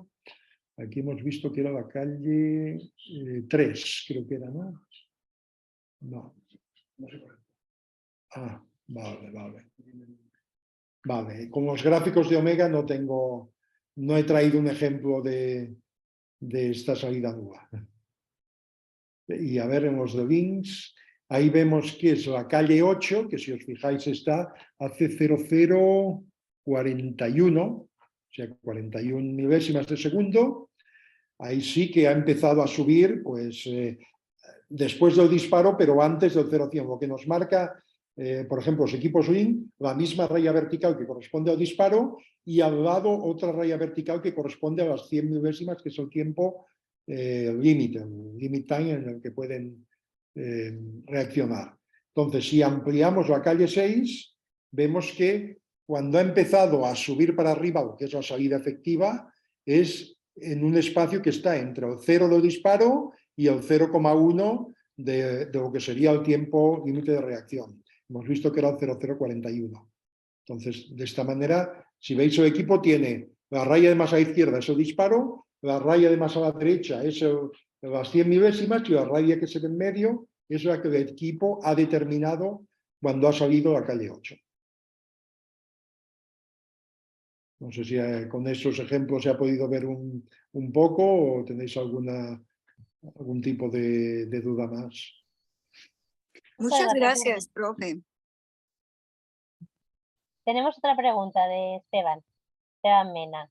¿El árbitro de vídeo puede tomar la iniciativa y adjudicar una tarjeta disciplinaria a un atleta por un movimiento que no se haya detectado desde el equipo de jueces en la pista? ¿O informa al o informa al árbitro de salidas y es él el que decide? El árbitro de vídeo es un soporte muy importante para la toma de decisiones en las salidas, porque tiene la posibilidad de algo que no tenemos cuando trabajamos a simple vista, que es de volver a ver lo que creemos que hemos visto. Entonces el árbitro de vídeo puede volver a ver lo que ha pasado en la salida. Y desde mi punto de vista, la manera mejor de actuar es que el árbitro de salidas contacte con el árbitro de vídeo o el árbitro de vídeo contacta con el juez de salidas en el momento en el que en esa salida ha pasado algo. Le puede dar su opinión el árbitro de vídeo al árbitro de salidas y el árbitro de salidas es el que debe tomar la decisión. Es decir, el árbitro de vídeo actúa en las carreras, en las incidencias que pueden ocurrir durante la carrera de forma proactiva, es decir, él actúa por sus propios medios y a través de su propia decisión, y en las salidas actúa de forma reactiva, que es o bien a consulta del árbitro de salidas o participándole de lo que él ha visto en el vídeo. Pero quien toma la decisión final en este caso es el juez árbitro de salidas. Muchas gracias, Antonio. ¿Alguna pregunta más? Alejandro Ruiz, adelante. Gracias. Antonio, una pregunta. Hablas tú, bueno, no sé si pudieras especificar las diferencias entre el International Starter y el Start Referee. Digamos, específicamente si siempre han sido dos personas diferentes, algunas veces han recaído las dos funciones en una misma persona, o cómo se maneja esto en específico, si es diferente a cómo se aplica en campo, en donde los hitos son o actuarán como referees de la prueba que se les asigne, si esto es diferente al International Starter como hito de las salidas, que no actuará como referee, o si recae algunas responsabilidades en ciertos casos. Son dos figuras totalmente diferentes y con tareas totalmente diferentes. Y nunca, a nivel internacional, nunca recaen en la misma persona. Nunca un juez árbitro de salidas va a ser el juez internacional de salidas o el juez internacional de salidas va a actuar como árbitro de salidas. En el caso de que no hubiera hitos suficientes para tener árbitro de salidas, árbitro de carreras, árbitro de vídeo, árbitro de saltos, árbitro de lanzamientos, árbitro de lo que sea, se utiliza a jueces nacionales pues con más experiencia para hacer esas tareas, pero nunca recae en el árbitro, en el juez internacional de salidas la misma función, la función de árbitro de salidas. Ok, clarísimo, muchas gracias.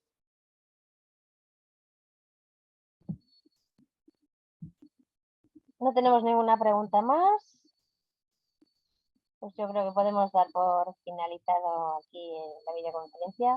Ha sido un placer teneros a vosotros dos, Jordi, Antonio. Ha sido muy enriquecedor, habéis tocado todo y pues muchas gracias también a los participantes, también por sus preguntas, porque hacen que, pues bueno, compartir esas dudas con otros compañeros que queden resueltas. Gracias a Antonio y a Jordi. Y un placer, de verdad, teneros con nosotros. Muchas gracias. Elena, solo 2 palabras. A ver, hemos ensayado, bueno, tú sabes que este fin de semana se está haciendo la Asamblea de la Federación Española y justo ha coincidido que Antonio y yo estamos ahora sentados uno al lado del otro.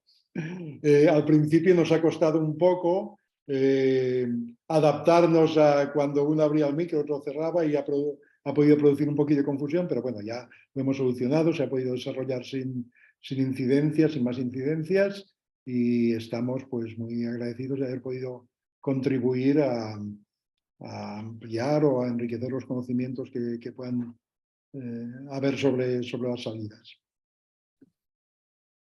Ningún problema, Jordi. Ha sido un verdadero placer, de verdad. Muchas gracias. Muchas gracias a todos y hasta la próxima.